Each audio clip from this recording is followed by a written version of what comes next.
High to all. இந்த இடத்துல இருந்து ரொம்ப மாசம் கழிச்சு நான் வந்து பார்த்தீங்கன்னா, வீடியோ மேக் பண்றேன். ஸோ எனக்கே நான் அடையாளம் தெரியல அப்படின்ற மாரி தான் இருக்கு. ஏன் அப்படி சொல்றேன்னு வந்து பார்த்தீங்கன்னா, நீங்களே பாருங்க.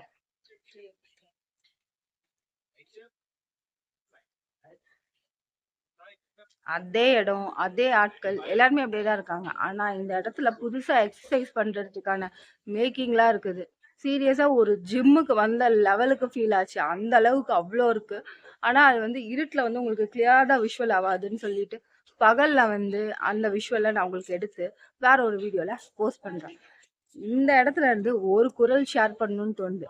அந்த குரல் என்னன்னு வந்து பார்த்தீங்கன்னா, இதெல்லாம் உங்ககிட்ட சொல்லாம வேற யார்ட்டங்க சொல்லப் போறேன்? என்னடா இது உட்காந்துட்டேன் அப்படின்னு நினைக்கிறீங்களா? இந்த இடத்துல வந்து ஒரு சில எக்ஸர்சைஸ்லாம் பண்ணேன். அதனாலயே கொஞ்சம் டயர்ட் ஆயிட்டேன். சரின்னு சொல்லிட்டு உட்காந்துட்டேன். இந்த இடத்துல இருந்து ஒரு குரல் சொன்னா எப்படி இருக்கும்? அப்படின்ற மாரி திடீர்னு தோணுச்சு. அந்த குரல தான் உங்ககிட்ட ஷேர் பண்ண போறேன். ஸ்கூல் டைம்லலாம் வந்து பார்த்தீங்கன்னா, குறள்லாம் 10 வாட்டி படிச்சாலும் மனப்பாடமே ஆவாது. இப்ப வந்து பார்த்தீங்கன்னா, ஒரு 2 வாட்டி தான் பார்த்தேன்.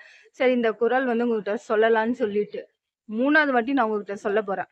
அகர முதல எழுத்தெல்லாம் ஆதி பகவான் முதற்றே உலகு.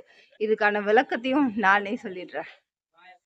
இதுக்கான விளக்கம் வந்து எழுத்துகளில் ஆ என்ற எழுத்து முதலில் இருப்பது போல இவ்வுலகில் ஆதியாக இருப்பவரே இறைவன் ஆவார். இதெல்லாம் ஒரு சில பேர் வந்து பாத்தீங்கன்னா ஃபிங்கர் டிப்ல வச்சிருப்பீங்க.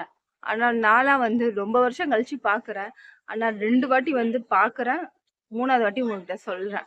இதுதான் வந்து பாத்தீங்கன்னா கண்டிப்பா நான் அத வளர்ச்சின்னுலாம் சொல்லப்பட்டேன். ஒரு விதமான முயற்சி. மறுபடியும் வேறொரு வீடியோல சீக்கிரமா டக்குன்னு நம்ம பெர்ஃபெக்ட்டா சந்திப்போம். டாடா!